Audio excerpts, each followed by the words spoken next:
આટલું લાંબુ લિસ્ટ બનાવ્યું? હજુ તો તું કહે છે કે કઠોળ બાકી છે. બોલ બોલ, ઝટ બોલ એટલે લખી 1 દઉં. કિલો ચણા. 1 કિલો ચણા, હા, 500 ગ્રામ મગ, 500 ગ્રામ મગ.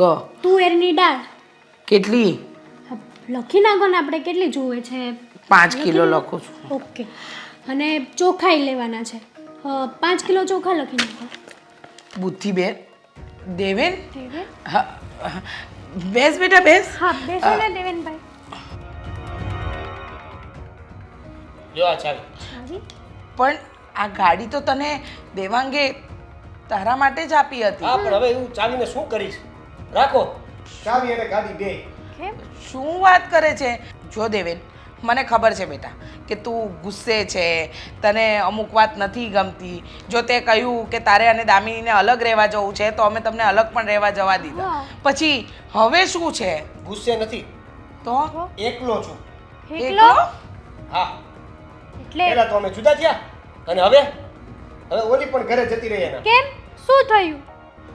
કાંઈ નહીં, એના બધા ફ્રેન્ડ સર્કલમાં કપલમાં ગોવા જતા હતા. તો મને કે ગોવા જવું છે, તો પૈસા નહોતા તો મેં ના પાડી. એને એવું કીધું કે નહીં, 2 દિવસમાં જ ગોવા જવાનું છે. મેં કીધું 2 દિવસમાં કોઈ સંજોગોમાં ગોવા જવાનું થશે નહીં. એ વાત ઉપર ઈ એની ઘરે જતી રહી.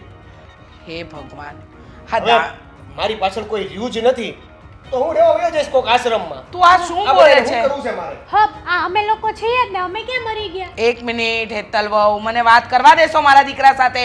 હમ. દેવેન, ગુસ્સામાં ગઈ છે દામિની, નારાજ હશે તારાથી. તું તારા સાસરે જઈને એને મનાવીને લઈ આવ પાછી. ગુસ્સામાં ગઈ હોય અને મનાવીને પાછી લઈ શકાય ને એવી પરિસ્થિતિમાં જ નહોતી.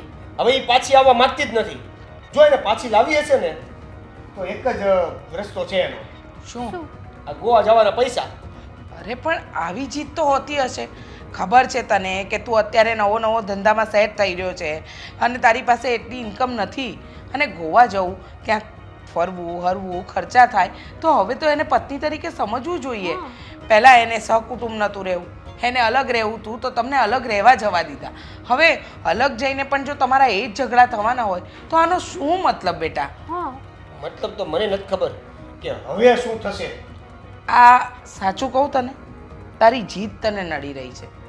જે સમયે તે લગ્ન કરવા માટે જીત કરીને ત્યારે જ બેટા મેં તને કહ્યું હતું કે બેટા ઉતાવળ નહીં કર, થોડો સમય આપ સંબંધને, થોડી રાહ જો, પણ તું ન માન્યો. કાંઈ વાંધો નહીં, વાક મારો છે ને તો હું ક્યાં તમને કોઈને કાંઈ કહું છું. મારી હવે હળીના 2 કટકા ન કર્યા તો કાંઈ નહીં, પણ હવે હું તમને નડવાય નથી માગતો. એટલે છે ને હું મારી રીતે રસ્તો કરી લઈશ. 1 મિનિટ, ચાલો. 1 મિનિટ. અત્યાર સુધી તે કર્યું અને અમે એ થવા પણ દીધું, પણ હવે અમે જ બોલીશું અને તું સાંભળશે. અને અમારું કહ્યું તારે કરવું પણ પડશે, કારણ કે હા તારી એકની લાઈફનો સવાલ નથી, અમારા બધાની લાઈફ તારી સાથે જોડાયેલી છે. જો દામિનીને મનાવા ગયો એ ન આવી એ વાત અલગ છે, પણ આ ઘર છોડીને જવું એ તારો યોગ્ય નિર્ણય નથી. તો હા. શું કરું? તારા મોટા ભાઈ છે ને એને આવવા દે, દેવાંગને મળ અને પછી તારે જે નિર્ણય લેવો હોય ને લેજે. એને મળીને શું કરું? એ સેમ ટુ સેમ તમારી જેમ જ લેક્ચર આપશે કે તને પેલા કીધું તું આમ નો કર, મેં બાયોગ્રાફી. મોટો ભાઈ છે, 2 શબ્દ કહે તો સાંભળવા પડે.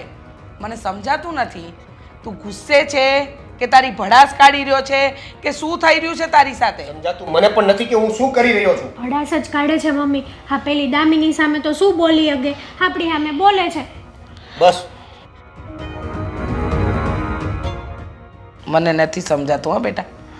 તે ઉતાવળીએ લગ્ન કર્યા, તે ઉતાવળીએ અલગ થયો, તે જે નિર્ણય કીધું એમાં બધામાં અમે હાય હા કરી. તારા ભાઈ ભાભી હું તારી બધી જ વસ્તુમાં હાય હા કરતા ગયા અને અત્યારે તું અમારી એક વાત માનવા તૈયાર નથી. મારી જ ભૂલ છે, હું સ્વીકારું છું કે કંઈ પણ ચોખવટ કર્યા વગર આગળ વધતા ગયા આગળ વધી ગયા. હવે એવી જગ્યાએ ફસાઈ ગયો છું કે નથી બહાર નીકળી ગયો એમ કે નથી છોડી ગયો એમ. બધી વાત સાચી છે. જ્યારે તારો ભાઈ તને કહેતો હતો ને ત્યારે એ ખરાબ લાગતો હતો, તને સમજાવતો હતો કે એ છોકરી નથી બરાબર, ઘર સાચવીને બેસે એવી નથી, તે છતાંય તું ન માન્યો. હવે આપણે કરેલી ભૂલનું તો આપણે પરિણામ ભોગવવું જ પડે બેટા. સારું તો આવવા જો ભાઈને જોઈ લઈએ.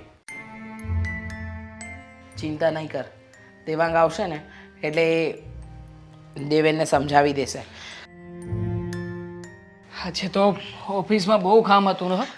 હા બેટા, હવે અત્યારે તમારે ત્યાં નવા વ્યક્તિઓની ભરતી થઈ રહી છે તો કામ તો હશે જ ને. પણ એટલું જ નહીં મમ્મી, હમણાં જ એને અમારી કંપની બીજી કંપનીને ટેક ઓવર પણ કરવાની છે. અરે તો વાહ. બધી જ જવાબદારીઓ મારા માથે આવવાની છે. સરસ. દેવાંગ બેટા એક મિનિટ મમ્મી, હા તમારો અને હેતલનો ચહેરો કેમ બદલાયેલો લાગે છે? કંઈ ટેન્શન જેવું છે? ના ના, કોઈ ટેન્શન જેવું તો નથી, પણ ટેન્શન છે પણ. નથી પણ અને છે પણ. કહેવા શું માંગો છો? કંઈ સમજાતું નથી મમ્મી. આ ગાડીની ચાવી અરે આ ગાડી તો મેં શ્રીદેવનને આપી હતી ને ચલાવવા માટે, તો પછી આ ચાવી તમારી પાસે ક્યાંથી આવી મમ્મી? શ્રીદેવનભાઈ જ લઈને આવ્યા છે આ ચાવી. શ્રીદેવન ચાવી લઈને આવ્યો? મતલબ કંઈ કહું ડખો તને. થયો લાગે છે. જો બેટા, એ ખરેખર હારી ગયો છે, નાસીપાસ થઈ ગયો છે. આપણે એને આ બાબતમાં ન બોલીએ તો સારું, પણ હું તને આખી વાત જણાવી દઉં. દામિની વહુએ ગોવા જવાની જીદ કરી, દેવેને ના પાડી, એટલે દામિની વહુ ઘર છોડીને જતા રહ્યા એમના પપ્પાને ત્યાં. અને દેવેનને એવું લાગ્યું કે એ આપણી ઉપરવટ જઈને એની સાથે લગ્ન કર્યા એટલે એની જિંદગી બરબાદ થઈ ગઈ છે. એટલે આ ગાડીની ચાવી આપી અને કોઈ બીજી જગ્યાએ રહેવા જવાનું કહેતો હતો. એ દામિની વહુને મનાવવા પણ ગયો, પણ એ આવવા તૈયાર જ ન થયા. હવે વાત રહી આપણા ઘરની, તો ગમે તેમ તો એ તારો ભાઈ અને મારો દીકરો છે. ભૂલ થઈ છે એનાથી, પણ એને આપણે સાચા માર્ગે વાળવું તો પડશે ને. આપણને ખબર હતી કે એ છોકરી ડિમાન્ડિંગ હતી, એને ઘરમાં બધું જોઈતું હતું, મન ફાવે એવું રહેવું હતું, એટલે તો એ દેવેનને લઈને અલગ રહેવા ગઈ. પણ મમ્મી, અત્યાર સુધી શ્રીદેવીને જેવી રીતે આ દામિની વહુએ કહ્યું ને એમ જ કર્યું. ક્યારેય પણ નાનો સુદ્ધો પણ પરિવારનો વિચાર ના કર્યો કે મારા ઘરના લોકોનું શું થશે, મારા મમ્મીનું શું થશે. એ કહે કે મારે જુદા થવું છે તો કે હા, એ કહે મારે ફરવા જવું છે તો કે હા, કહે મારે શોપિંગ કરવી છે તો હા. મમ્મી, એકના એક દિવસ આ સમય તો આવવાનો જ હતો ને. દેવાંગ, માનું છું ભૂલ થઈ છે, પણ આપણે હાથે કરીને આપણા છોકરાને કૂવામાં ધક્કો તો નહીં જ મારીએ ને. હવે રસ્તો ભટકી ગયો છે તો એને પાછો તો લાવવો પડશે ને. સાચી વાત છે તમારા લોકોની. આપણે આ ખરાબ સમયમાં પણ શ્રીદેવીની સાથે હતા અને હજી એ રહીશું. અત્યાર સુધી સહન તો કર્યું જ છે ને. તો મમ્મી, તમે જરાય ચિંતા ના કરો. તમારા વિચાર સાથે હું સહમત છું. સાંભળ પણ ક્યાં છે શ્રીદેવી? એ જ કહું છું, એ ઘર છોડીને જવાની વાત કરતો હતો, પણ મેં કહ્યું છે કે ભાઈને મળીને જા, એટલે એ રૂમમાં જ બેઠો છે. બોલાવું એને? હા, બોલાવી લો. શ્રીદેવેન, શ્રીદેવેન. હા મમ્મી. આવ નાનકા.